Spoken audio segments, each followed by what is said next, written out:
it was an absolutely extraordinary program. So I would like to start with a local poem, a poem from Whidbey Island, which is where I've been living for the last 17 years. And this is part of my second book, which is in the writing. And last year I decided that I wanted to write an ode a month. I'm a big Pablo Neruda fan, and I love his odes. And I decided that I would try to write one ode a month to the month.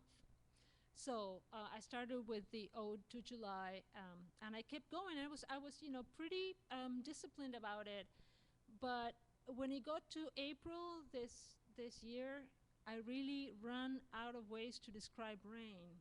I mean, it was just, how usually, it was just such a rainy winter and spring and fall and, So it was like, okay, I'm going to give myself another year till I get to May again and take them up again. But this is October from last year, so it's the ode to October. Now that you're gone, October, I can speak about the unlikely silks you shawled us with this year, your random truces. How I climbed the rope of each day to the top of the ridge, where my neighbor burned the delicate remnants of summer in his fire pit. How that made you redolent of barn. And this, you turned the does invisible. You gave them the color of fir bark, and an anemic slice of orange called itself your moon. The owls were full of October words and night. Along the ridge, each fern became crimson and gold like the flags of long ago empires. Oh, October, your fugitive promises, your threads, gossamer, a rain so thin and drizzly, it felt shredded. Along both flanks of the island, the whales filed south, a sudden spout of breath and sea announcing them, the bobbing seals collected and on guard, watching from just below the water's skin. Each morning, mist in my mouth and I in the mouth of the mist, in the mouth of the morning, October's mouth, chilly but soft with wood smoke. October, you tease, you heartbreaker. What did you tell the birches? What did you tell the alders? Everything wanting to believe. Waterlogged raspberries, the leached out hollyhock. Everything allowed itself to be pruned. Enough blue sky showed through your lying pockets. When you were done, your bells kept tolling apples. October, there are no unnecessary days. And the last two lines are in response to a poem by the Russian poet Polina Borskova. So I'll just throw that in there. So that's my American poet for the day. And I'm going to read some poems of Argentina. And the first one I'll read is about Eva Perón, who is quite a well-known figure internationally. I think even more so than her husband, who was actually the president of the country 3 times. But she was iconic, and she was a powerful woman who died very young at the age of 33. My family hated her. They still do. And there's nothing good you can say about her. And when I wrote this poem, I was trying to really get rid of that mindset and take a look at her life and see if I could understand her better, and or at least get rid of that baggage that comes with family and tradition and all that. So this is my attempt at that. The poem is called Eva, and there's a couple of things in Spanish. They'll become obvious. I think you can understand what they mean. I will mention Paquito Jamandreu, who is in one of the lines here, was her dressmaker, and survived her by many years. And that was sort of his one claim to fame. He would show up on TV and say that he had been Eva Perón's dressmaker. One of those characters, Eva, blonde of eternity, forever silk and dust from Junín, its scent of departing train platform. What is there left to say about her? Life short, sheaf-edged, a crown of voices under the balcony. La Eva. In our tired familial myth, my doctor grandfather injected her with penicillin in this or that cubbyhole of Alvear Hospital because she was always a puta, and she brought the remnants of her gonorrhea, her syphilis. We tugged our middle class behind us, its wounded decency, the daily demijohns empty of wine, replete of horror, and more. Eva, my adolescent mother's first cadaver, a girl dragged to the lines in front of the weeping Congress on that incomprehensible winter of 1952. To bid farewell to the fairy tale Eva, motionless, holy crystal, princess condemned to sleep, perfect wax. And for those who were not us, what? For the ones who got her Christmas pan dulce, the hard cider, the brand new bicycle, their first dignity. For those with an intact devotion, Santa Evita of the shanties and industrial suburbs, a crass woman working cheap miracles. If she had lived until wrinkles and fury, if we had seen her in black by Paquito Jamandreu, with an armful of flowers withered with history, her eyes hardening with the malice of cataracts. But no, she left at the age of prophets to a heaven of guilt, the hell of memory, the endless purgatory of having been Argentinian. And did you fuck her, Grandpa, splayed on an examining room table, the future spiritual captain of the nation? Eva of the poor, the general's sap, 15-year-old of the railways always belonging to others, prodigal daughter of the province's misery, Eva of the street market, of the slum, of the Bajo, that stinking slope where mud meets brown river that never had the silver it promised. Eva with impossibly tight hair in a bun on every billboard of the motherland. So that's Miss Eva. Is everybody here an adult? Oh, maybe you are not an adult. Yeah, everybody looks like. Okay. Because I can never read this poem if there's kids, and so I'm going to take advantage that there's just a puppy. And he's gone that way. Yeah, went that way. Yeah.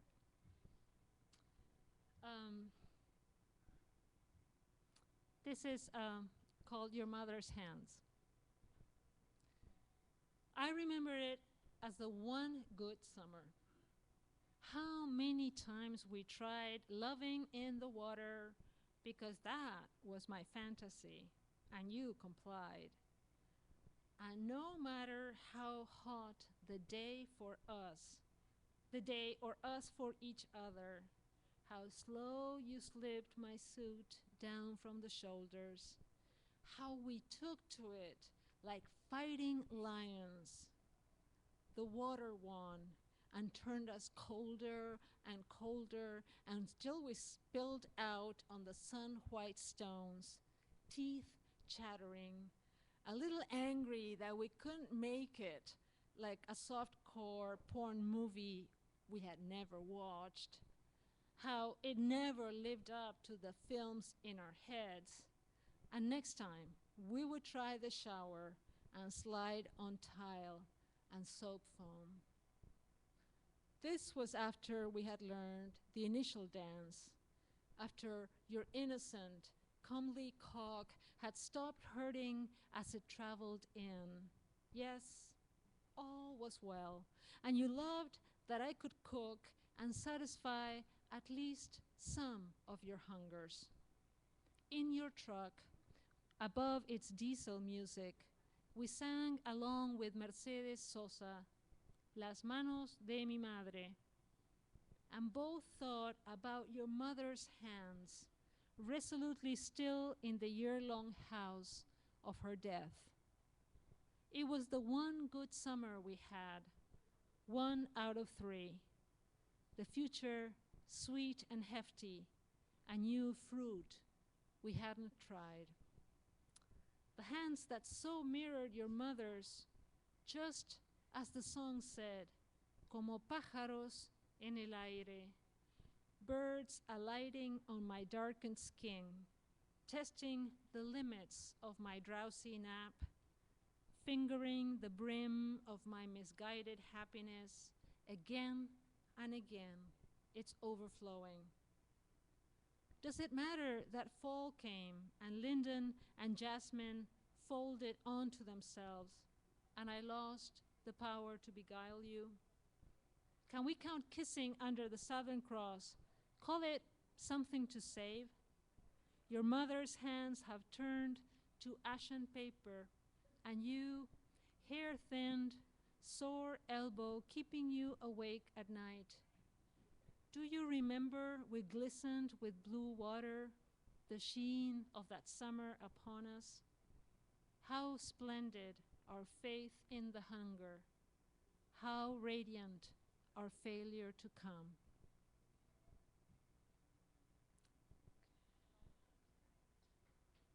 Thank you. End of the triple X section.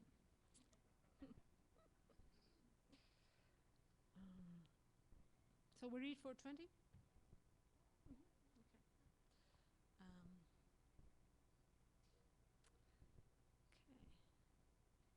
I'm going to read one of the poems of the third section of my book. My book is divided into 4 sections, and the third section is what I call the Irish section, which sort of comes to explain how somebody named Lorraine Healy is from Argentina.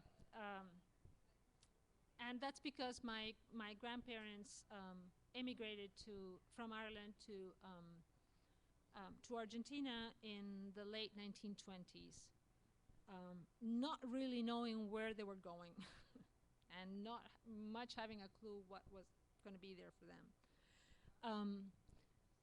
But this is a poem that I wrote about my great-grandmother, my grandfather's mother, who died at the age of 37, giving birth to her 10th child. She was illiterate. Out of those 10 children, only 6 survived. Her husband promptly found another woman to marry and proceeded to have 5 more kids. And so sort of abandoned the 6 he'd had with her. An absolutely tragic life, and I had known nothing about this woman until I was around the same age, almost 37, and her story had a huge impact on me. So this is a poem for her. It's called A Song for Mary Egan. Song for Mary Egan, 1865-1903. This is the flush flood of her blood, following endlessly after the stillborn babe, the 10th, her last, the one she has to run after, leaving the other 6 live ones behind. This, the one she needs to hold close forever in the silent lullaby of rest. She is no good now, you see. She's worn her insides down to thread. 3 gone already, and this wee thing born and lost today, cloaked in its mother's gown of blood, unstoppable, running with it into the March light, this Patrick's Day, into the feast of morning. Oh, the red of it on the dewy green of spring, the breeze of their passing, together almost, the mother after the child, like a sweet game of chase. This is the one she can't live without. Her other 6 left to God's thrifty mercy. This is the one that leads her out and away and beyond rain and beyond sorrow into another field of forgetting and a peace like madness, that new and full of light.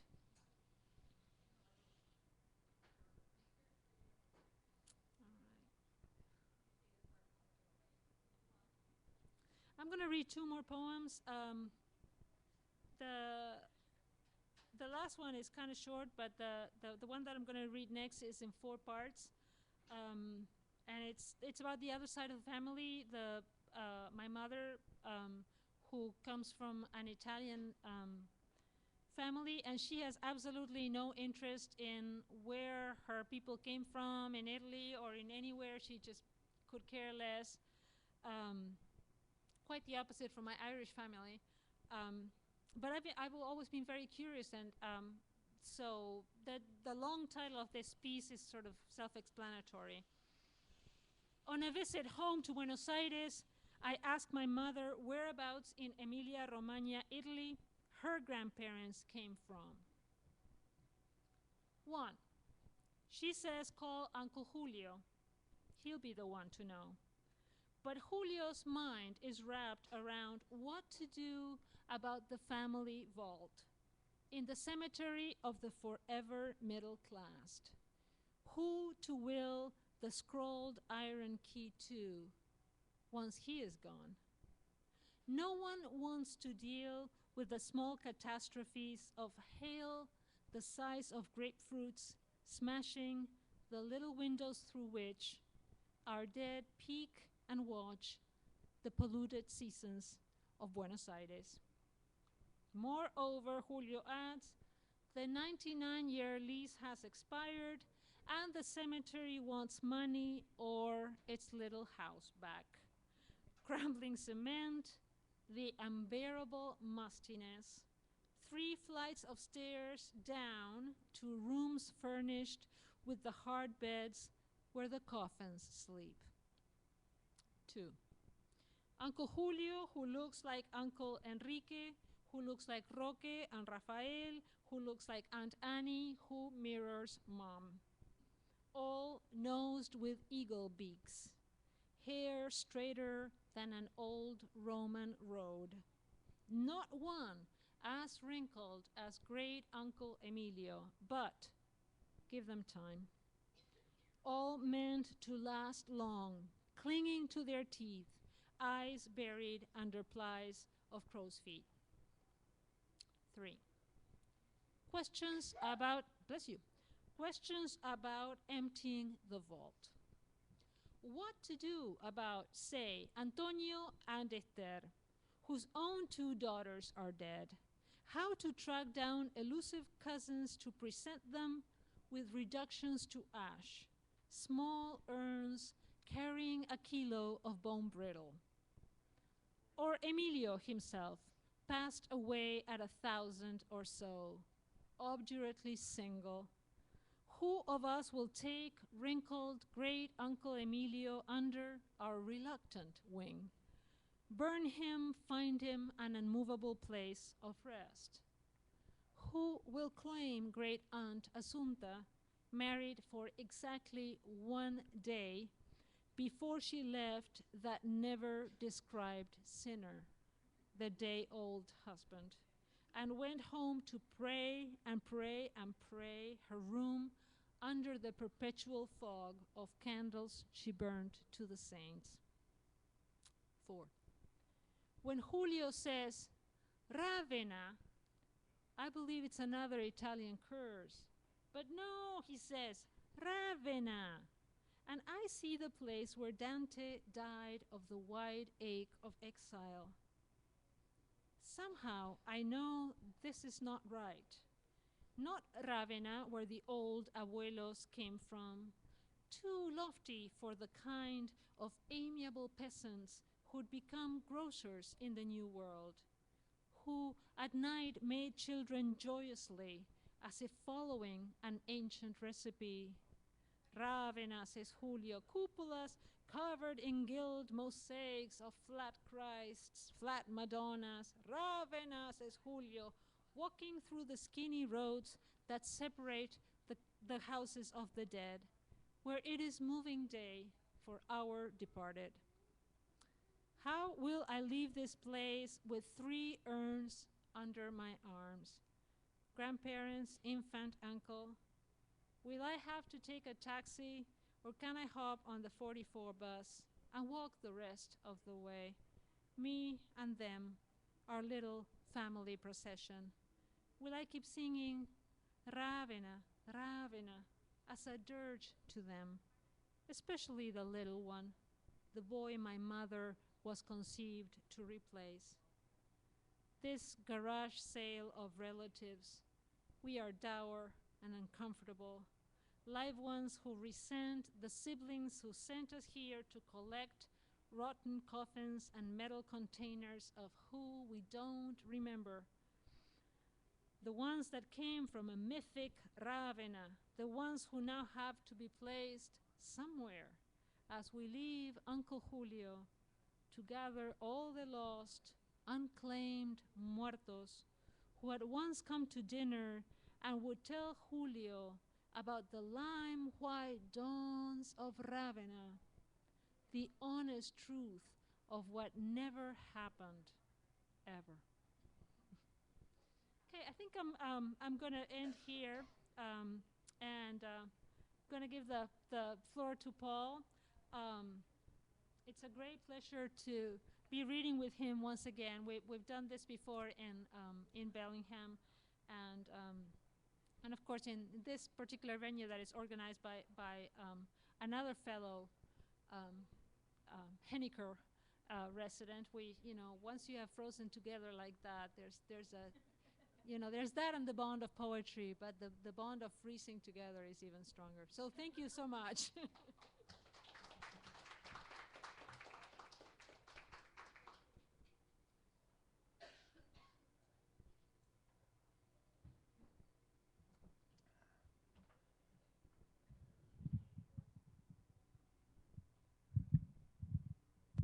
How's that? Can you hear me in the back there, everybody? Okay, it is such an honor to read with you, Lorraine. I do remember those freezing days in New Hampshire. I remember waking up to glasses of water with ice on the top of them that had been left out overnight. In the dorm, yes, this is inside, yeah. I will be reading most of these poems are from my book, Rumors of Shore, but I do a little better with enlarged type, so I'm going to be reading them all from here. I'm a lefty. I've written several poems about being left-handed. Lana is too, I believe, right? Yes. But hoping everybody will enjoy this one. It's basically about, well, I'll let the poem explain itself. You know that Leonardo da Vinci was left-handed, and his journals are all written in mirror writing, backwards. And after looking at a copy of one of those, that was kind of the spark for this poem. The title is, After Looking at a Facsimile of Leonardo's Journals. I tried but failed to copy this poem from right to left, each difficult letter facing backward. I hope that you, now peering through the other side, forgive my semi-awkward gestures. Toward you, I hold no sinister intent, imaginary reader. You are different from the 9 out of 10 leading right-handed lives, from those haughty few staring out with leveled eyes from ambidextrous houses. If difficulties arise, I apologize. You and I have flipped our images as many times as we've rearranged furniture, remade our beds, or revised X-rated drafts of our unpublished lives. While we may someday emerge from obscurity with reversed graffiti sprawled like angels across trompe-l'oeil ceilings, I'm afraid we'll never get our naked figures right.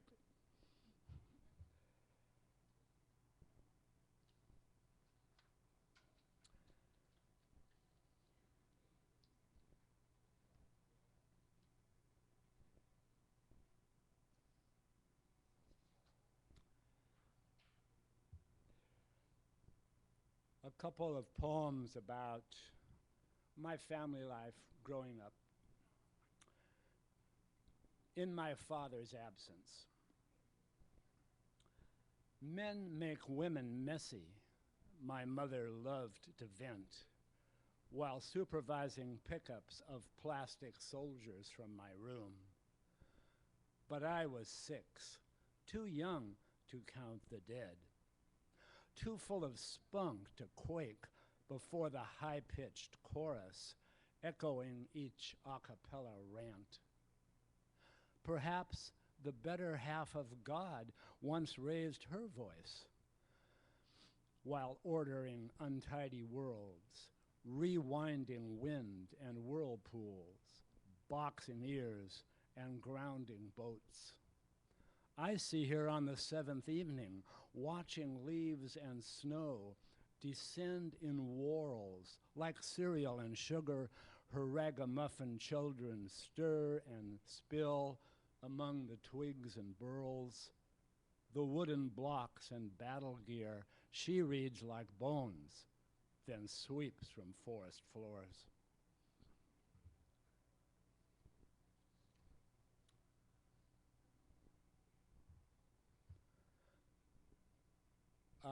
Just a note, a P-38 is a World War II fighter plane.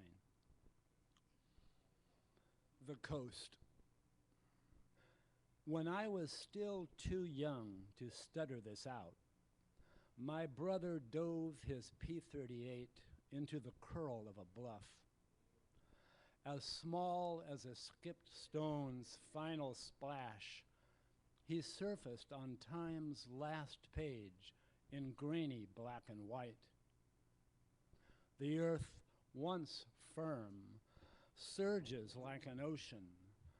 Mountains morph to waves, and everywhere I stand rises, crests, then slides away down a steep, eroding beach.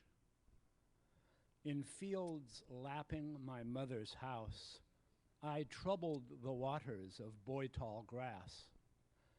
Creating surf, I drew shallows for otters basking in kelp, depths for the grinning crescendos of sharks. When at last I drove myself west to the coast and plunged into unending cold, night glowed. Phosphorescence spun like a star, knocked out of orbit, but ready to talk. Breakers sounded up the spit, not like a conch pressed to my ear, nor like phantom bombers treading air, but like the legend I'd learned to love, yet never in this life told before.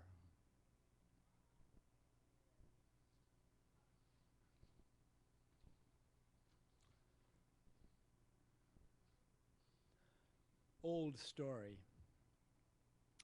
They say that God was telling her unbelievable story when suddenly she pulled a slender hand full of props, sun, moon, earth, and various stars, from her sky-black velvet purse. After setting each in almost perfect motion, she paused, while creation held its breath for the inescapable conclusion. None of this matters to you or me. Philosophy won't clear arteries or send blood coursing through thought. And when you think you have it nailed down, wind shifts and shadows sharpen. A heron ripples mirrors pond. A goshawk drops without a sound. Okay, since this is the Northwest, I have to have a rain poem, don't I? Okay. The sun again. The sun again glares down our drying sea of guttered streets. The first time this side of many muddied weeks. Accustomed to our filtered light, we dare not stare him in his face. We wear brimmed hats, draw down blinds, squint through shades and tinted glass. But when the long clouds congregate in rows, as dark, redundant as cathedral pews, we dart outdoors, umbrellas up, pretend he never came. We know each story worth our weight is written in the rain.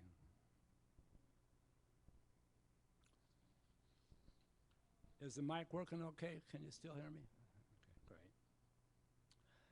great. I chose this poem to read because of the news of these, you probably have all heard it, these animals in Ohio that had to be killed, exotic pets. I wrote this a few years ago when the tiger in the San Francisco Zoo, Tatiana was her name, was killed after she had gotten out of her cage and pursued a couple of people who had probably been taunting her, killed one of them, injured the other. This is for her. Call it, and because when anybody writes a poem about a tiger, you automatically think of William Blake. So I've borrowed this phrase from his famous tiger poem. Tiger burning for Tatiana and her mates. Run to your forest. Ask Kali to weave you a shirt of fire and a coat of scattered coals. Roll in the odor of lemongrass. Hide among mangroves. Be air, be smoke. Swim among lily pads. Flee from voices, from villagers, from easy prey and taunting drums. Climb the tree that is broader than banyan, that harbors more branches than all the proud trees of the world. Slip 2 by 2 into arcs built of reeds and of moonlight, whose oars drip the fragrance of sandalwood. May night's many temples shelter you. Be not afraid. Though they grind your bones and barter your head, Kali waits among leaves and ashes. In twilight palaces she carves for you. Find the grove where Sheetal and Sambar take their sleep. Eat and drink till you are full. I pray that your forests bloom darker still, that they dream deeper dreams for Kali and for you. I should have explained, Kali is the female impersonation of the mother goddess. And Sheetal and Sambar are 2 species of deer that tigers often prey on. Another animal poem, Elegy for a Border Collie. Excuse me. Oh, I'm fine. Yes. Thank you. Elegy for a Border Collie. Yes, I reply to the cryptic stones. She was the alpha pup who refused to grow up, more human than my snarly neighbors. She reveled in necessity, herding cats, scolding geese, disturbing the high and mighty fortresses of squirrels. And yes, she would have tumbled like one of you down the salmon's icy ladders, or levitated over embers to catch a frisbee had I asked. Divining the weather ahead, she suffered critic crows and gathered out of fall's debris a whirling litter of her own. Now her doe eyes target spinning suns, and her wolf ears perk at howling moons. She runs, leaps, zeroes in where I will not, cannot call her home.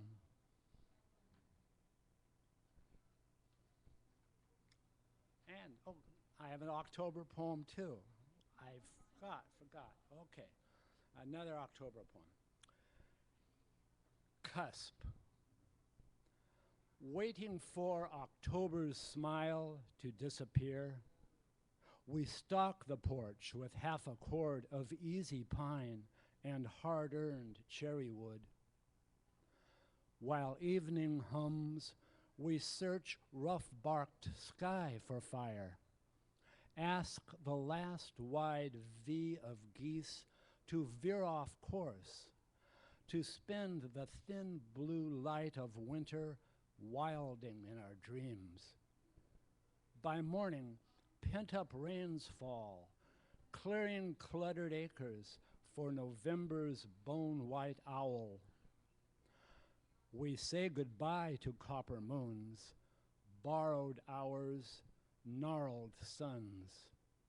Turn to face the dark we fear, now inching night across bare floor. Despite logs split and sleeping, a brace of wolf dogs knotted by the door.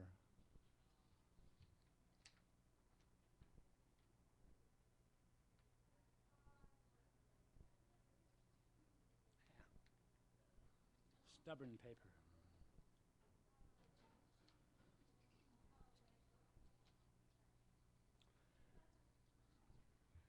Another autumn poem, The Velocity of Autumn. In spite of red leaves, tart apples, sharp cheddar cheese, fall's loaded, illegal, exceeding maximum tonnage.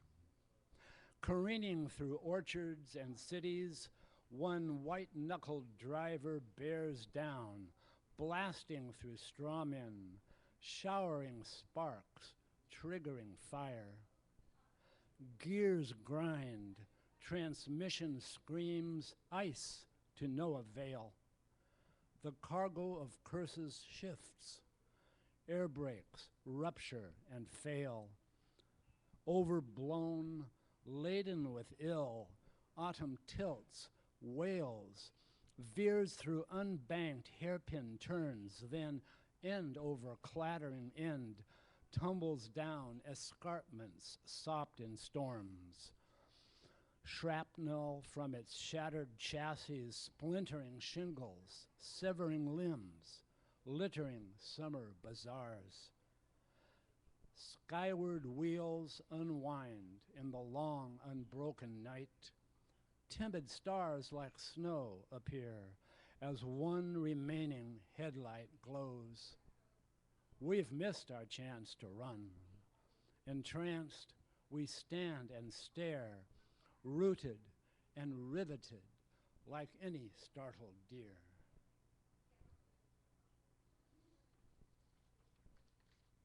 Am I doing it on time? 5 minutes? Great. A couple of dream poems. This one about a job that I would hate, but it was a dream. Okay. The Butcher's Dream. Some nights I wake from hacking limbs, dragging slabs of meat from hook to rack, measuring, then slicing fat.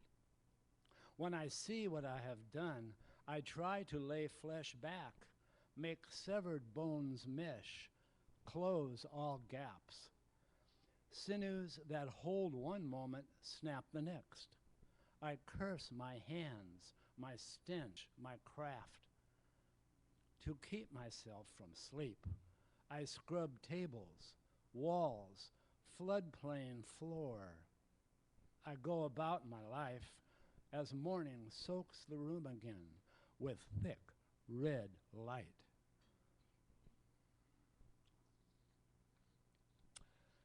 Dream of the Savannah.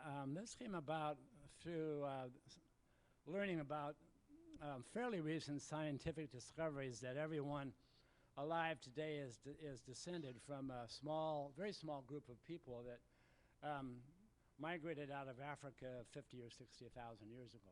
All of us are. So, dream of the Savannah. Baggage lost, reins wrung dry, stories scoured by whims of air. I arrive a stranger, worn thin by voyaging, by wandering and warring, by my tribe's 60,000-year march. Has my scroll of rivers unwound to its end? I ask, but no one living knows. The map to my village, nowhere found. Grandmother Elephant refuses to say where she has carried the bones of my name. Baobab's broad back shields me from sun, while wind through tall grass whispers, here, but whirls on.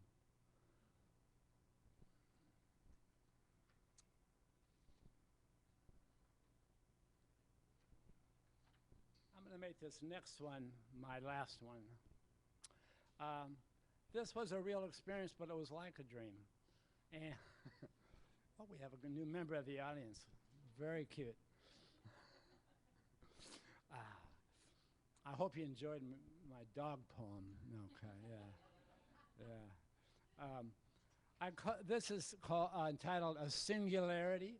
It was sort of a singular experience, but also I was thinking of that a singularity in physics terms, where the known laws of physics do not apply.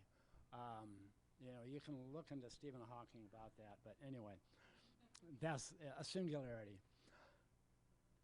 The moon behind the windsock woke me. The hour, the elms, the dancer in the light, a shadow like an auspice squirming on the wall. Not the cat's rough tongue, your kiss, our silly song, just the moon behind the windsock, the last act of the night. A bow, a curtain call, a blue and crimson wide-mouthed koi, performing for a cold blind eye. The moon behind the windsock woke me. My own black ink must draw me down to earth again. Thank you so much. Thank you. Thank you.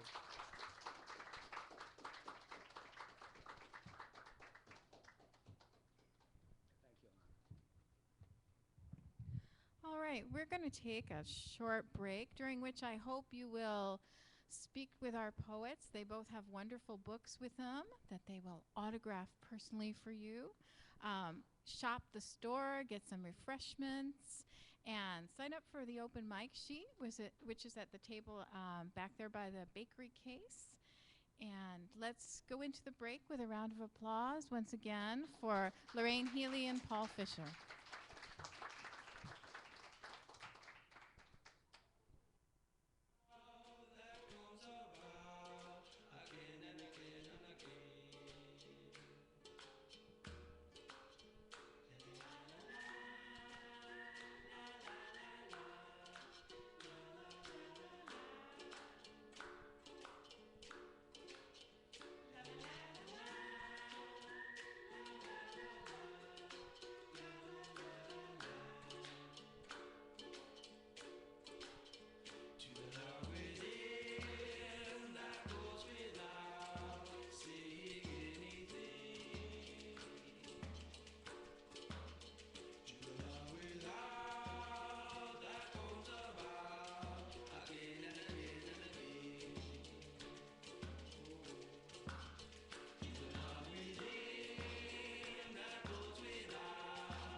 Keep on spending sunny days this way.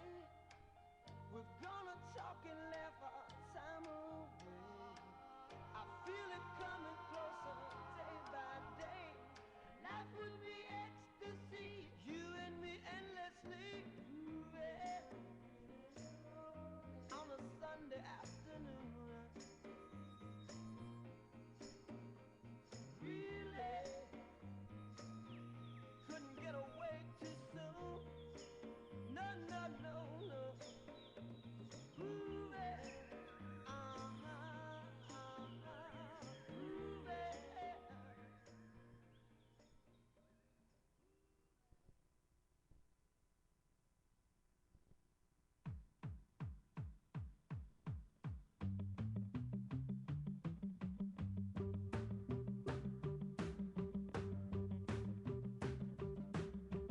I wake up, my shoulder's cold. I've got to leave here before I go. I pull my shirt on, walk out the door, drag my feet along the floor. I pull my shirt on, walk out the door, drag my feet along the floor.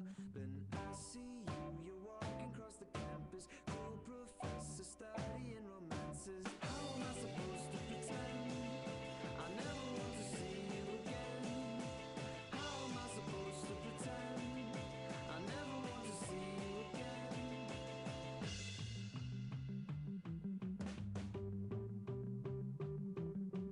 Walk to class in front of ya, spilled coffee on your keffiyeh. You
drunk to drive home. In the cab, I grabbed my phone and made a call I might regret to a girl that I just met. Lately things are not okay. I just wanted to hear somebody say, if you need a reason as to why you're here, you don't need to look farther than me. If you need a reason as to why you're here, don't need to look farther than me. Lovely, lovely, quiet lake. How could this be a mistake?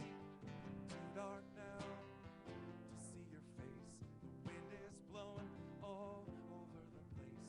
The moon is held in a frozen glance. I could not let this moment pass. Lately things are not okay. I just wanted to hear somebody say, if you need a reason as to why you're here, don't need to look farther than me. Oh, if you need a reason as to why you're here, don't need to look farther than me. Oh.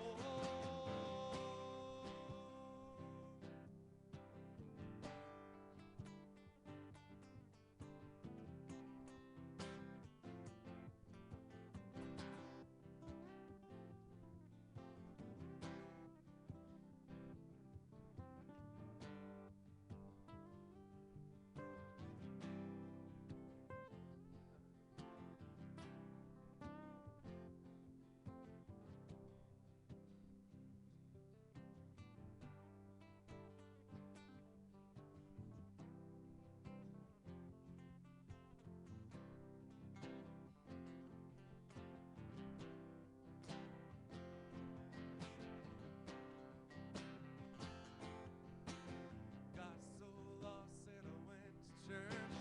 Sorry, God, but you made it worse. Made me sit behind a fence. I was haunted by all the evidence. I guess you don't want me to think on it, so instead I will dream and dream. Got you drunk to drive home. In the cab, I grabbed my phone and made a call I might regret to a girl that I just met. Lately things are not okay.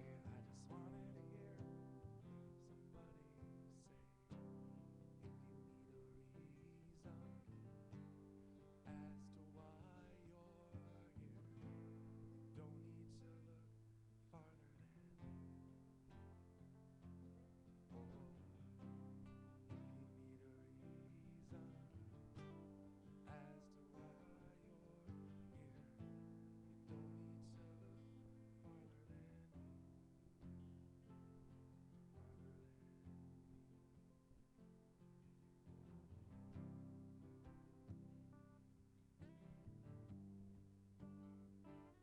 Farther than Yes.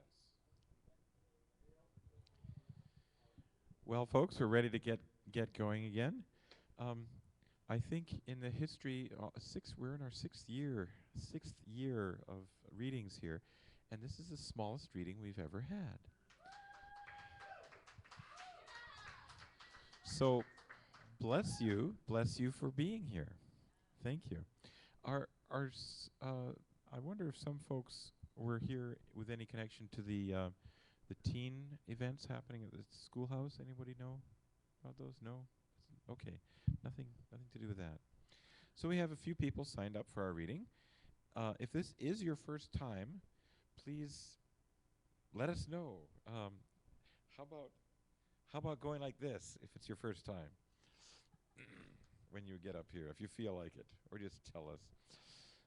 Um, the question for tonight's reading is one thing that brightens your day. And our first reader says, beautiful family, which is a wonderful thing to brighten your day. And I'm not sure if I can read this. Is it Pam Schnoll? Schmall. Okay. Pam. Please welcome Pam.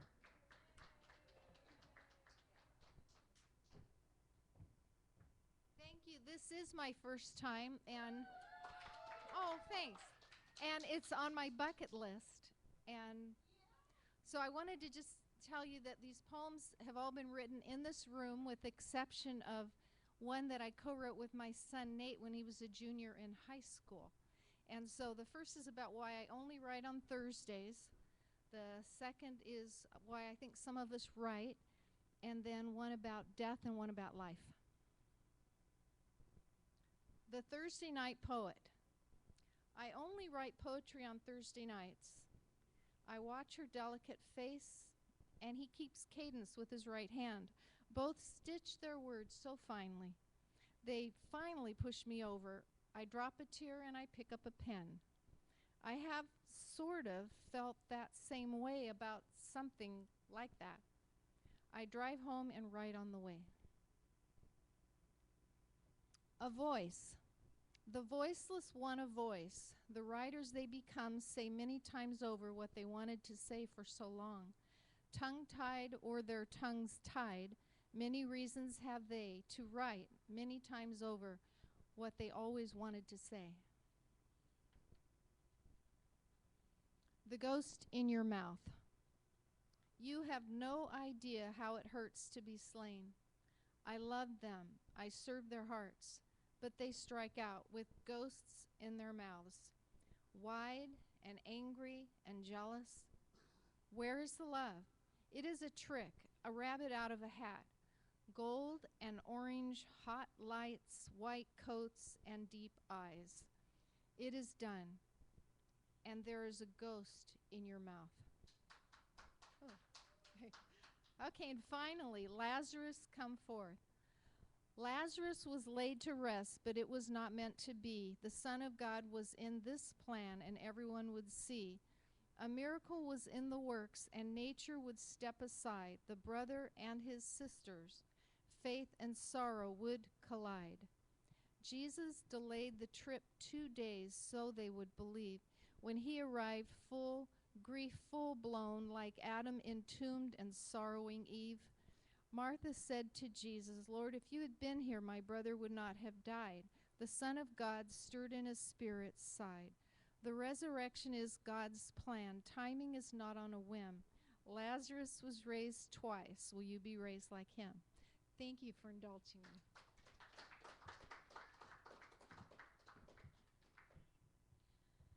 Thank you so much, Pam. I'm so excited that you're writing poems. I hope that you will continue writing.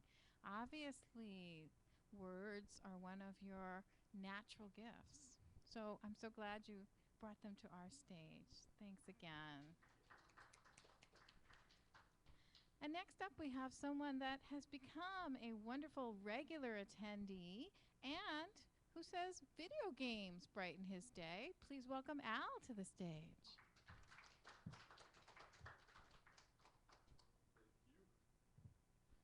Okay, first one is improv, as I'm trying to bring out my little thing on my iPod.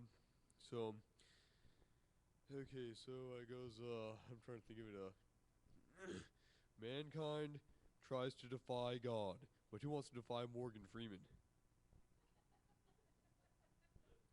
Okay, now here's one line I wrote. Such is wasted on war, a bullet wound that blood will pour.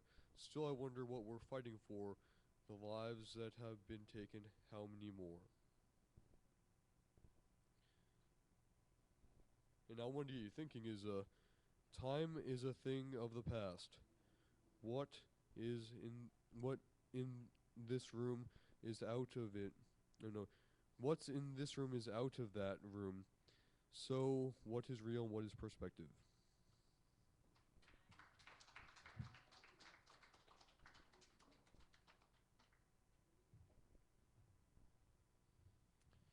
Thank you. It's suddenly occurring to me, since I see some music or some instruments around, does anybody want to play some music? Okay. You want to play some music? Well, take a few minutes while our next reader is reading, and we'll hear a song in a moment. Our next readers, one thing that brightens her day is playing with her 3 dogs, Carol Coggin.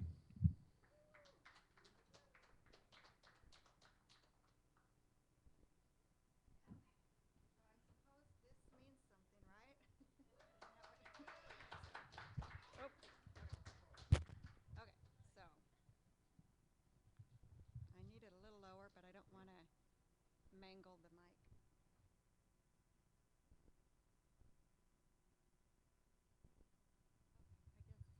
Can you hear me? Okay, so I'm new, and I like to write, but I forgot that there's a second part to writing. So anyway, this is called The Hood. I am the hood. Boarded windows, boarded houses, boarded hearts. Now before you shake your suburban finger at me, let me show you what a couple of tons of urban sweat and determination can do for a place. Behind those courtyard gates, kumquats fall, 2 at a time, into the soft folds of an apron, and pecans crunch under the weight of an entrepreneur whose pies will be sold from the front porch of a pink house on Magazine Street. And neighbors nod their heads in the glow of a dozen smiling faces, plunge their arms into 5-gallon buckets of sharp and briny crawfish. They'll pile them one salty shell upon the other, across bowed sawhorse planks red upon red, then bite the heads and spit the tails onto the ground. Just over there across the way is the corner market, where stories are collected, like flies, in a jar, and women cool themselves over the domes of glistening snow cones. The sun is setting, and I must go. There are orchards to tend, walls to mend, children to call home as they toss their piece of nubby chalk across the hopscotch squares and skip into tomorrow. And this one is called Dust Letter. I got tired of seeing you, wipe grit from your face, chase sweat from your brow, dirt from 2 states over, staking its claim against our front door, feet scrambling to sweep it away as it crept in and covered every dish, cup, and saucer, gray and mean, choking dreams. So when I heard there was a plot of land to till, I jumped at the chance to grow tomatoes, zucchini, and cukes, things that make for long hours and good friends.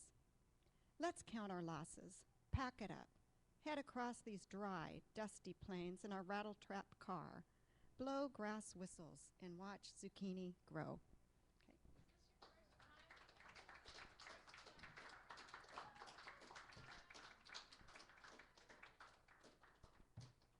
I hope you will keep coming. That was just lovely, Carol. And next up, we have someone who I imagine sunshine and music is what brightens his day. So please welcome Cooper.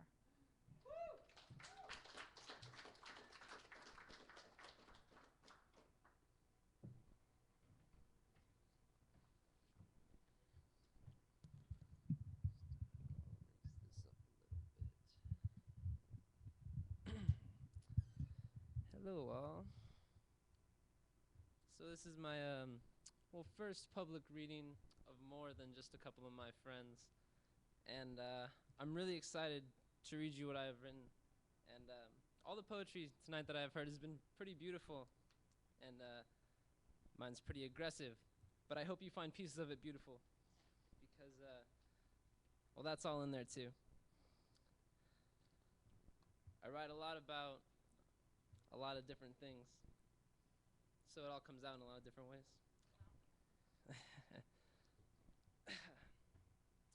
This one's called Gorgeous Oranges. There is a woman outside of my window and she's screaming. She is screaming because the first time she was there, she was smiling. Eye to eye in the force of fire, moving through her hair and down her back until it splashes and spreads around on the now newly wet concrete. Our feet move quickly as we hear the projections of our path in its most intimate movements. Now it's just that small voice that gets you. Fucking always gets you. But once it gets you, it's got me too. And by then, all the loose ends are looping again and creating thread-made friends so we'll have someone to dance with when time ends.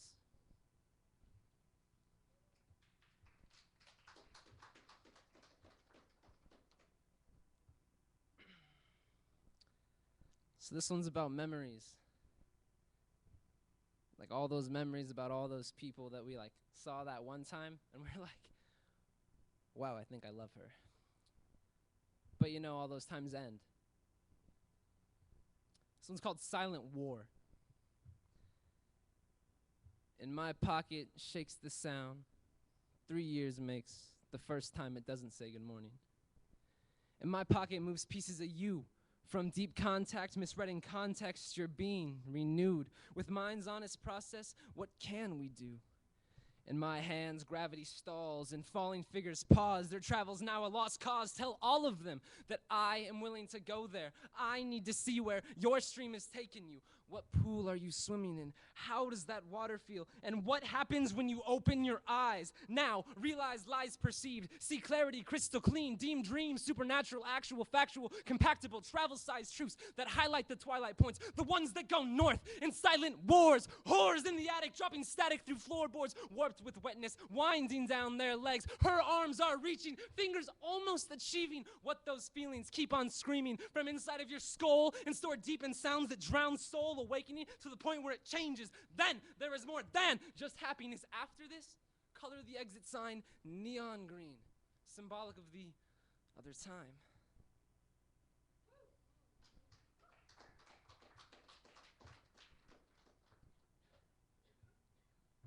These ones are, I've all written them in the last couple months. I recently found that like writing is really, really cool. Like the way that like the words hit the page and like the way that they like come out of a pencil tip. I don't like pens, except when I'm in school, but I don't know, it's just you can like trace your thoughts because sometimes your thoughts go places that you can't remember where they went, but if you're writing it all down, you know, write it. So those places that they take your thoughts though, they can be like pretty traumatic or fragile, as in this case. And this one's called Desperation.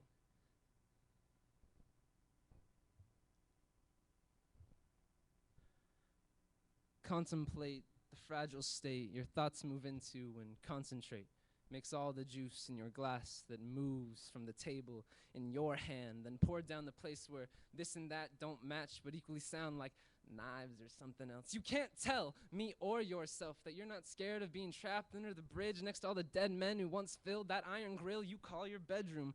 But that's beside the point. Because what's really stabbing my back is all those in me who constantly sweet talk leaves into falling off of trees but then get caught in rain barrels so I can make them into a waterproof jacket I lose while on acid. Because the water in my hair is the mother over the crib. The drips on my skin are spirits starting to live. And their newfound sound, that one walking around talking circles to himself, skidding sideways into help that hurt. And fuck that water's cold, but it's coming down my shoulders, covering what smolders.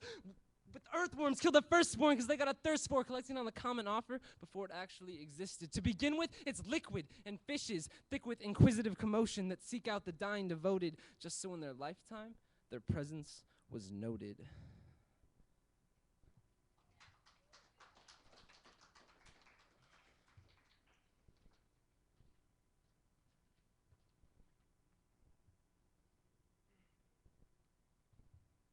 So this last piece I'm quite fond of. And it's about whatever you want it to be about. And the pieces that I put into it, there's creation, destruction, what it tastes like, what it looked like, how it felt.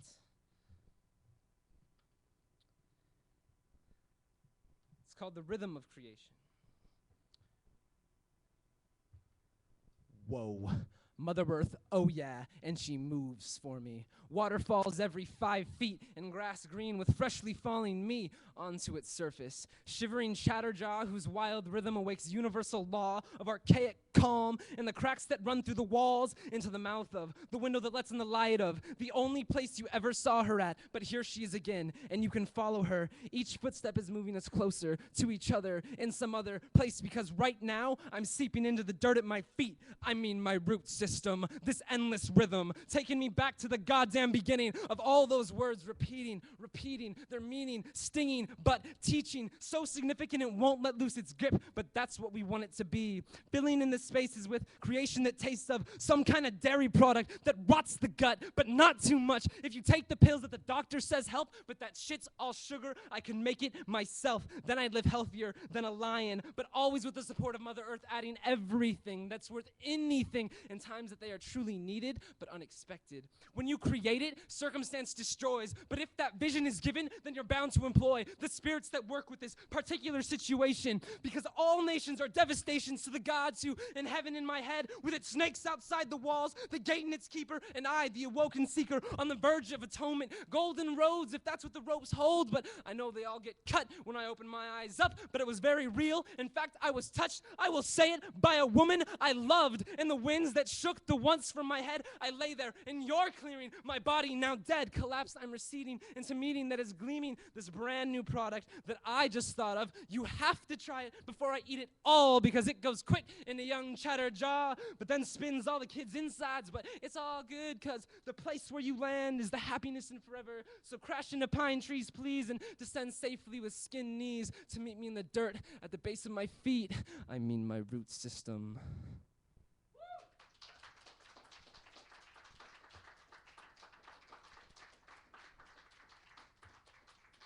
Thank you very much. Come back frequently. Are you guys familiar with the competitive writing workshops? These are Tuesdays. They're going until November 8. Fantasy, sketch comedy, poetry, and songcraft. And then coming up I think it's around the 18th of November, there's a big open mic at the old Firehouse Teen Center that everyone is welcome to attend. And I will be there taking pictures. Are we ready for some music? Got some music?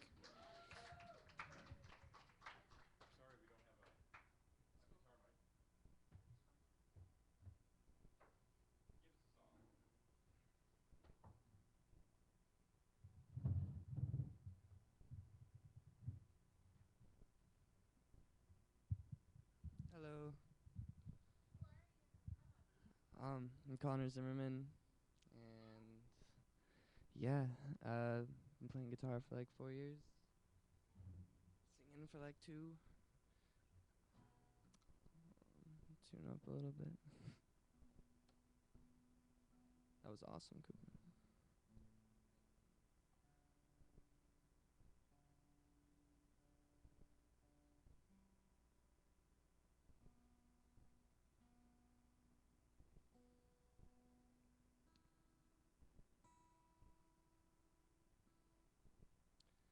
Cool. This is a song that's still kind of rough. I wrote it like a week or so ago, but I want to play it.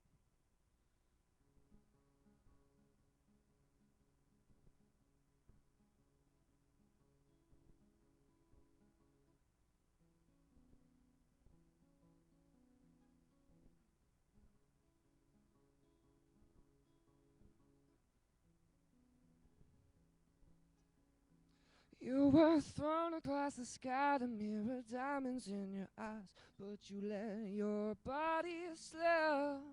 And while the demons were twisting, you felt the pleasure bursting, so you threw your heart away.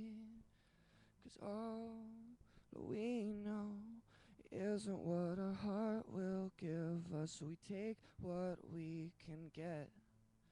When all your life you were waiting for someone to tell you how you lost your diamond eye. Ooh.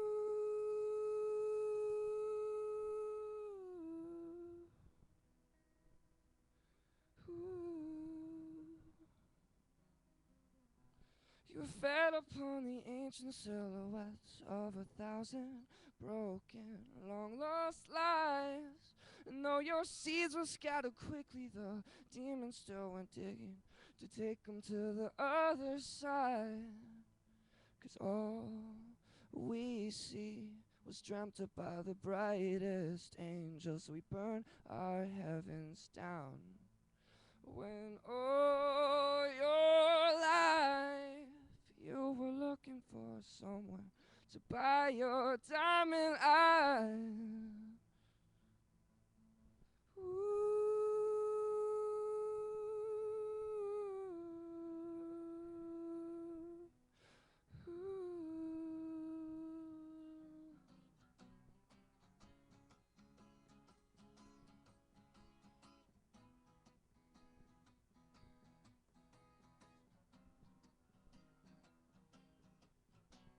You keep running faster like you got someplace to go. But when you're alone, you scatter your pieces all across the floor, just looking for those diamond lights. Yeah, but no more will I held to the peace. 'Cause inside they want us to believe the angels die at birth.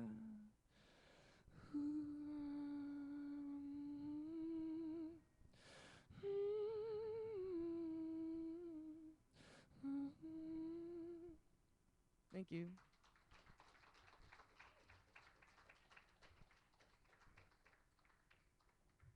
Damn, I wish I could do that. Thank you. Someone else with some music. Come on up. Yeah, I think so. Yeah.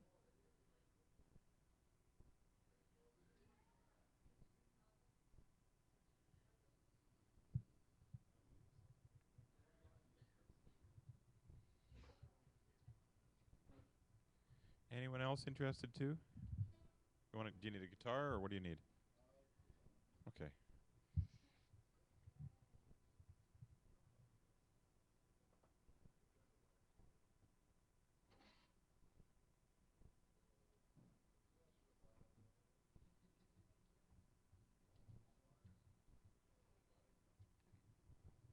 Well, I found an old book of poems from my great-great-uncle who I didn't know, but I just put one of his rhymes to music.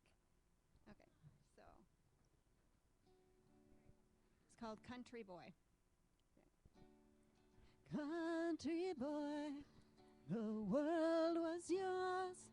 You learned obedience through your chores. Your hands were worn from country toil, from working in that country soil. You, young man, whose fortunate birth put you on the best spot on earth, where you were free to roam the land, freedom reflected on every hand. La da da da da da. With your dog and a stick to throw, over the hills, through the woods you'd go, whistling a tune that you'd made up, a happy tune for a boy and his pup. Now everything has come alive. The bees are buzzing in the hive. The birds are out there calling now. You've heard a different call somehow. La da da da da da. Summer night.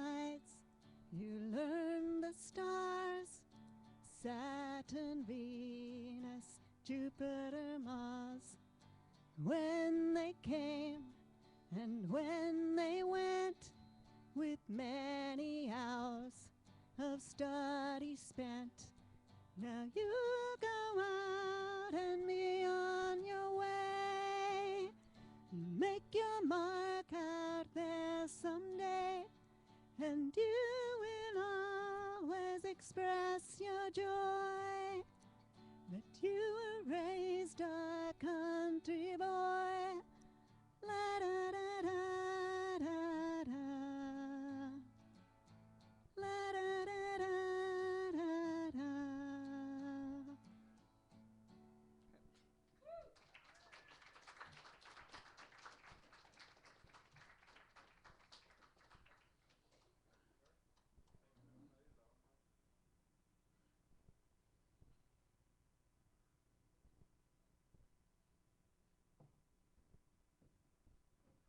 Hey everybody, my name is Miles Fletcher, and this is just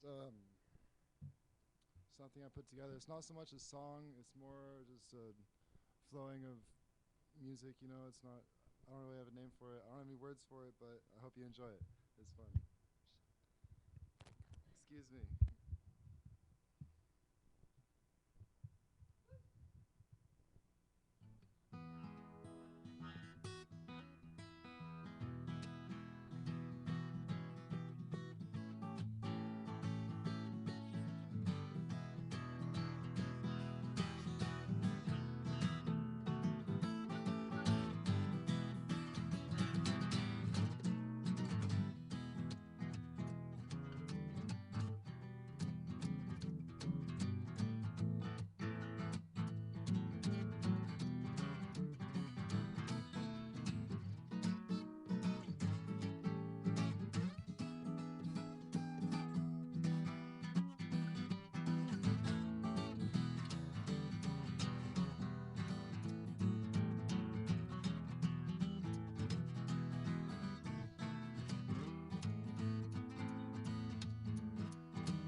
Thank you.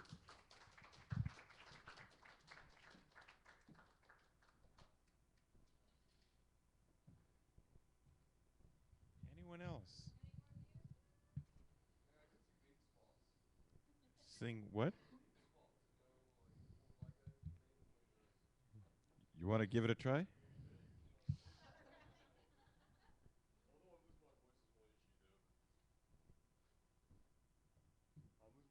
I'm losing my voice, which is kind of an issue, though. I don't want to set the world on fire. I just want to start a flame in your heart. In my heart, I have but one desire, and that one is you. No other will do. Sorry, my voice is dying. Ooh, I've lost all ambition, worldly acclaim. I just want to be the one you love. But with your admission, I'm sure you'll feel the same. Then I've reached the goal I've been dreaming of. I don't want to set the world on fire, honey. I love you too much. I don't want to set the world on fire. I just want to start a flame in your heart. Thank you.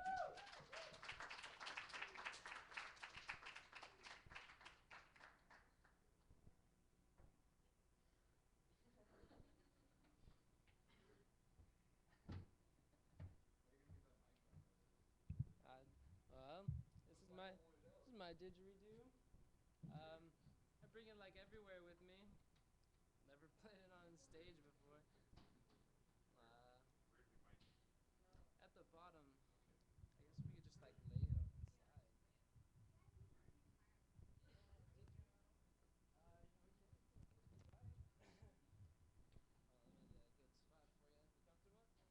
All right, sounds good. Here we go.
Okay, I've got a couple poems for you.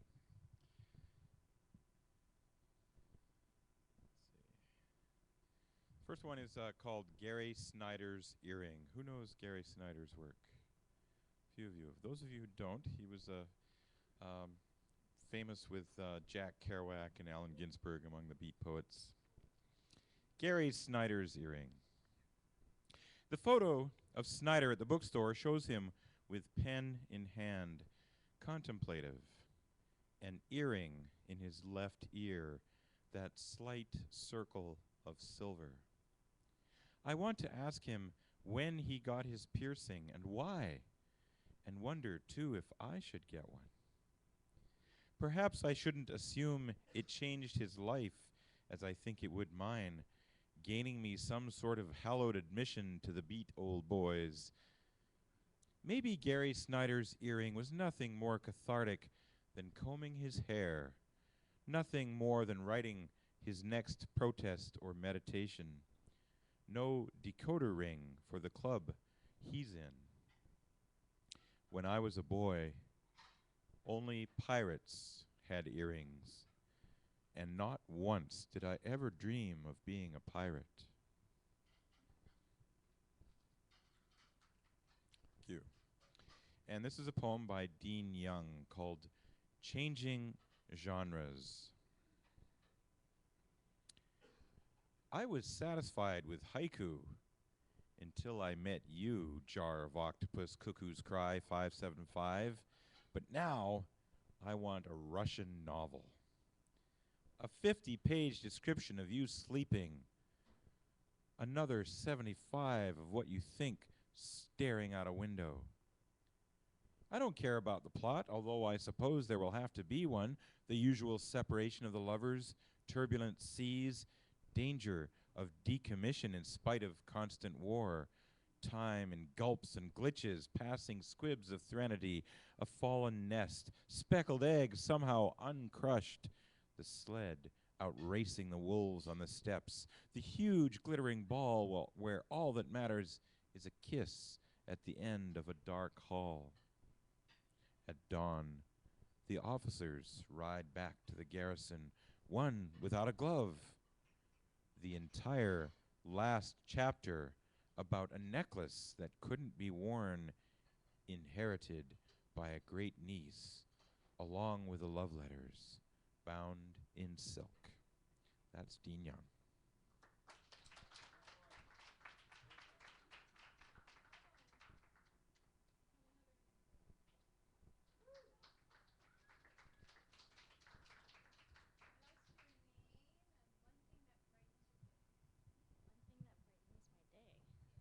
My name is Miriam, and this is my first time ever.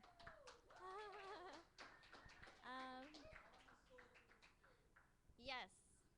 And really, this place brightens my day. I love this place. Sorry to have come so late. I just got back from work, so um, I was told by a good friend of mine not too long ago to do one thing a day that scares the hell out of you. So this scares the hell out of me. But it's part of this healing process that I'm going through, and it's very new. And it's been a really tough year for me. I lost my grandmother. I wasn't able to go to school this year, and and the guy that I loved and I stayed with for 3.5 years left me. So it's been a really, really tough year, but I'm trying to get through it all. And so I started writing. And so I don't know how long you guys have, but I have two. One that I wrote and one that a friend of mine wrote who's going through something very similar. So I will start with his. all the booze and the pills in the world, all the rascal owls and music of the night, all the kisses and hugs and the colognes in the hotel rooms. They couldn't possibly drown out the memories of the recent past. They attempt to, but fail to erase the chapters freshly written, and they don't quite enable you to forget. We arrive at right now, right at this very millisecond. Thoughts, emotions racing around like NASCAR satellites and NASA cars, or is it the other way around? However the cookie stumbles or crumbles, I know they go around and around, feeling dizzy, feeling a little lonely, reaching for a solid surface to rest my hand and steady my torso, reaching back in time, hoping to snatch up a snippet of happiness and yank it into the present. So why is it so hard to let go? Why is it so difficult to simply move on? Staying faithful to a clear conscience requires gallons of Windex and plenty of terry cloth. Staying true to yourself calls for a polygraph. Seeking a match reminds me of a match recently blown out. Finding a catch reminds me of a catch recently released back to sea. There are plenty of fish in the sea, so they say, but at the moment, I'm not in the mood for sushi. I'm a little seasick. So I ask for forgiveness. I forgive and I endeavor to forget the wrongs and the rights. I have no rights but to simply live. The memories live on as I slowly breathe in. So that was his. Thank you. And this is the one that I wrote. It's called The Unspoken. The power of the unspoken word. If only I knew all the ones in your head, however jumbled. I could rework them and make sense of them like word magnets. I could reword them, your thoughts. I could make you think you love me. I could even make you think you cared. But I'm powerless against your unspoken word. Complete silent. I feel weak, consumed by your stillness. No, wait. No, stop. I take that back. Don't speak. I much rather sink in this calm. For I know you too well, old friend. Your words are as empty as a drum. I was always your beat. You were never mine. That's it.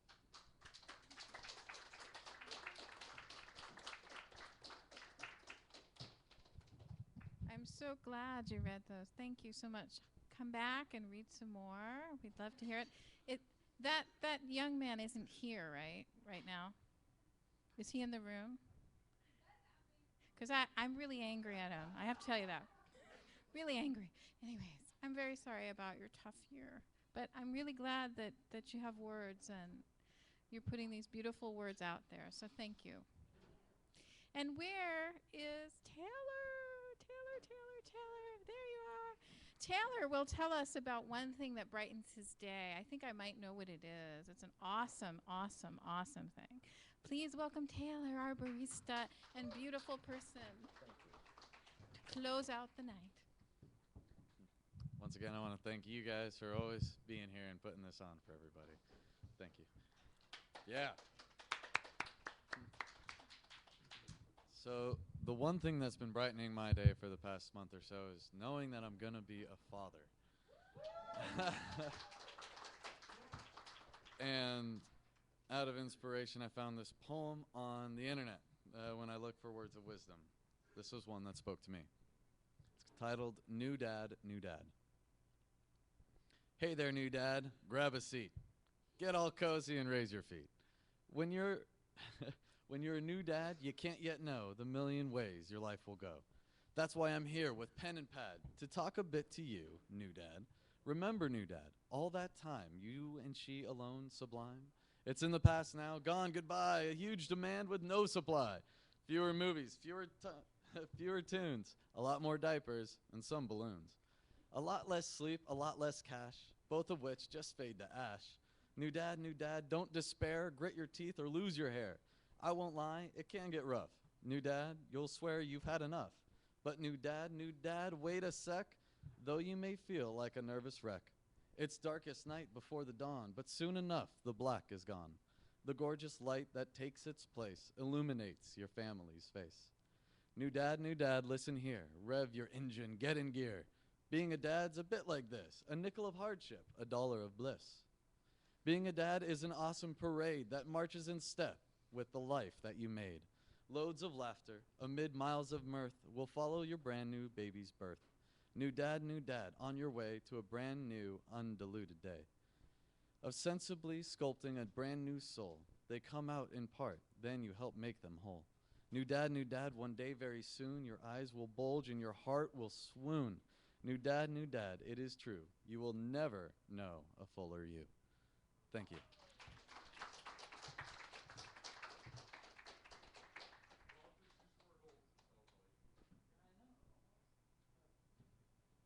Thank you, Taylor.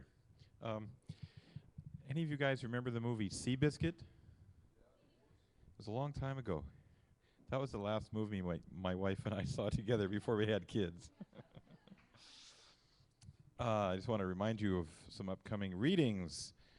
Here, next month, the next Soul Food Poetry Night will feature Susan Casey and Timothy Horton. Is it Timothy? Johnny Horton, pardon me. Johnny Horton.